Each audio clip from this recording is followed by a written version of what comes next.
Yeah. بازم وقتتون بخیر وطنداران مهربان، امیدوارم هر کجایی که هستین صحت و سلامت باشین. امروز خوشبختانه در هشتم ماه مبارک رمضان قرار داریم و امشب هم دیگه افطاری از طرف مادر گرامی ما پروین از سندیوگوی امریکا بر ما پول فرستادن تا که یک دیگه افطاری رو آماده بکنیم و برای عزیزای ما در گوشه و کنار جاده ها که هستن و منتظر یک افطاری گرم هستن انشالله برسونیم. من تنها نیستم در این برنامه مکمل هم انشالله فردا شب فراموش نکنیم. کوکوغنی است، خالی صاحب بزرگوار است و همچنان نازنین صادق است. حرف گفتنی دارید بفرمایید.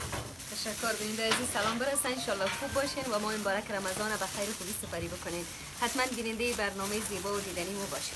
آها انشالله فراموش نکنین دوستان. امشب هم قابلی دارم، آب معدنی و تمام چیزم پکیج افطاری با همه چیز انشالله تکمیل شده. زیاد شده کم نی، خلاصه یک نکته رو بگم. پس من حتما ما رو فراموش بکنین تا چند لحظه بعد بخیر میریم در توضیح و ما رو دنبال کنیم.